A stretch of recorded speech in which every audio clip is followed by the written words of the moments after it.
Inference Plus Story Short number 24, Series B. Christopher took a long drag on his cigarette and held the smoke for as long as he could before blowing it out into the blackness. He had never known darkness like the nights in Llanos.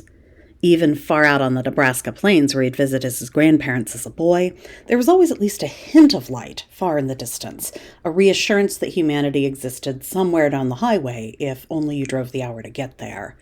But not here, not in Llanos.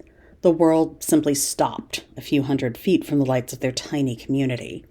It was the way he imagined Magellan must have felt as he sailed towards the edge of the earth. They were a dot of something and thousands of kilometers of nothing. At first, this had been exciting. Now, it was terrifying. He tried to focus on the cigarette. He should be enjoying it, savoring it. It was the third to last from the carton he'd brought with him from the States. Once these last few were gone, there would be no more. He'd be quitting cold turkey, whether he wanted to or not. It was a bleak prospect. His nightly cigarette was the one small pleasure in an otherwise pleasureless life. Papa Jim had promised them a utopia of racial harmony and self-sufficient living, a clean life of fresh air and strong community in the jungles of Venezuela, far away from the prejudices and indignities of racism back in California. Chris had been happy to close his bank account and turn every penny over to Papa Jim in exchange for that. After all, what good was money when you lived in a society designed to beat you into submission because of the color of your skin? He had been tired of being a slave to capitalism and other people's bigotry, and the Lord's table was his ticket to something more, a meaningful life with like-minded people, people who wanted to make the world a better place. He knew how corny it sounded, but that was how he felt. That part, at least, had turned out to be true. The people were wonderful. They were the only reason he didn't leave. Like Margaret, who was 82 years old, he loved her like a grandmother, sitting with her and listening to stories about when she was a little girl during the Great Depression. Danny and Joey were brothers who had lost both their parents. They came down together because they wanted to have a better future. They were both so funny and always worked so hard. And there was Janie, the girl who remembered everyone's birthdays and made leaf dolls for all the kids. This place might be bad, but the people were good, and they needed him. Even if he weren't 228 kilometers from the nearest village, he wouldn't just walk away. Now that he and the 1,000 others had been here 7 months, the bitter reality of their circumstances was clear. They were a group of idealistic fools. None of them had the skills to build an entire civilization from scratch. They knew nothing about constructing buildings or sanitation or farming or building roads or any of the hundreds of other things required to carve out a society. They desperately needed efficiency to survive, but their ignorance made every project a humiliating process of trial and error. Their first cottages had been unsteady, with roofs that leaked and doors that stuck closed in the jungle's relentless humidity. The seeds they brought from California wouldn't germinate in the red clay of Llanos, and food was running alarmingly short. The first latrines had been too shallow, and the stench of them hung over the tiny village until they were filled in and new ones built further from the compound. He'd have described it as a comedy of errors, if not for the real and obvious danger they were in, especially the children. Many were showing signs of malnutrition, and it worried him. No matter what Papa Jim said, kids needed more than prayers to grow. Chris stretched, joints crackling more like an old man's than those of a fit 24-year-old. His back ached from another 16-hour day of laboring in the fields.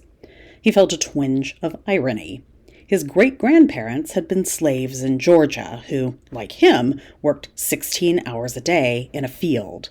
He imagined they'd be disappointed to know he'd signed himself up for it, even paid for the privilege. "Chris, you coming?" Linda's hand on his shoulder made him jump. Lately, he'd been a paranoid mess. "Another meeting?" he asked wearily. "Papa Jim had a vision," Linda said dispassionately. She looked exhausted and painfully thin. "Didn't you hear the speakers going off?" "I don't even notice them anymore." Linda nodded. It seemed like Papa Jim was always having a vision about something these days. Unfortunately, these visions never included reduced work hours or more food. Mostly, he screamed about the need for vigilance against the nameless, faceless invaders due to infiltrate their community at any moment. So far, the only invader was a jeep load of Red Cross workers from the capital who tried to bring them crates of rice, beans, and antibiotics. They were turned away at gunpoint by Papa Jim and hadn't come back again. The hot, festering cut on Chris's leg could have benefited from the antibiotics, and he had balled his hands in rage when the vehicle turned back the way it came. "But it's 1 a.m. "Does it matter?" Linda replied wearily. He knew it didn't. "Coming." Chris slowly pushed himself up from the step where he'd been sitting. He stubbed out the remainder of the cigarette and placed it back in the carton to finish later. He wasn't going to waste even a millimeter. He'd smoke it all the way down to the filter. They were among the last to enter the pavilion and took seats on a bench at the back. Papa Jim was already on the microphone and halfway into a frenzy about evil influences and those who wish to do us harm. "Think it's going to be a long one tonight," Linda whispered. "He's pretty wound up." Chris nodded, a movement small enough to avoid attracting unwanted attention. He glanced behind him. Papa Jim's lieutenants ringed the perimeter of the pavilion, rifles in hand. Peter, Andy, Don, and Wayne, the last guys in this place that Chris could ever have imagined slinging a gun. In the beginning, it had been agreed that the rifles were for hunting and protection only, but now it seemed as though their primary purpose had shifted to intimidation of Chris and his fellow citizens. "We're here to do the will of the Almighty," Papa Jim slurred into the microphone before centering himself. The crowd clapped and murmured sounds of agreement, which was expected. "But there are those who wish to bring us harm, to stop us from our work. They're coming for us by the thousands with their tanks and their guns." Chris closed his eyes and listened for the sound of this advancing army, praying they were approaching the gates, but he only heard the familiar night sounds of the jungle. He'd heard rumors about Papa Jim and his use of methamphetamines. It would certainly explain the frequent all-night rants. Children were crying day and night from hunger, but Papa Jim always got his medicine. Hypocrite. "They will come to our home. They will break down the gates and rape our women, take away our children to use and abuse," Papa Jim cried. Tears were running down the man's bloated face. "They will separate us, tear us apart, drag us from the home we have worked so hard to build. Is that what we want?" Shouts of "No, no, no" rose from the crowd. "Better we should die together than live alone." This time the response of the crowd was less enthusiastic. Most voices murmured in hushed alarm, but there were still impassioned cries of "Yes" and "Hallelujah" to be heard among the congregation. A restless shuffle of opposing emotion fanned through the crowd as some people stood to leave, while others threw their hands up in praise. An undercurrent of frenzy buzzed in the air. There was a sharp stink of perspiration. Gretchen's baby wailed, distressed by the sudden commotion and cranky from being pulled from his crib in the middle of the night. His mother tightened her grip. Bouncing the crying child with her own eyes wide, she whispered, "Shh, shh, shh." "Calm, calm, calm," Papa Jim crooned, the placating tone a phrase too late. "Blessed be the meek. Blessed be the obedient. We are here to do his will. I am only his messenger sent to guide you to his love." Red-eyed, Evie and Anne, the community's nurse and teacher, heaved a sloshing barrel of grape punch between them. A metal ladle clanged relentlessly against the barrel's rim, a bell calling them all to church. A third woman, Pammy, her face blotchy, followed behind them with a sleeve of styrofoam cups, her fingers ripping shakily into the plastic package. "Through the grace of his holy hand, this drink becomes the blood of Christ. With it we quench our thirst for his eternal love.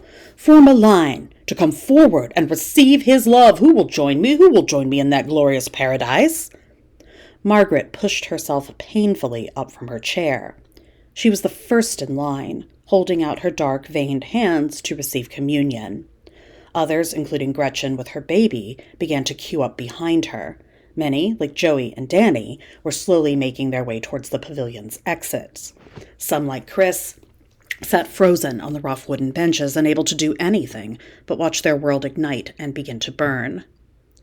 From the corner of his eye, Chris saw Peter and Wayne almost imperceptibly tighten their grips on their rifles.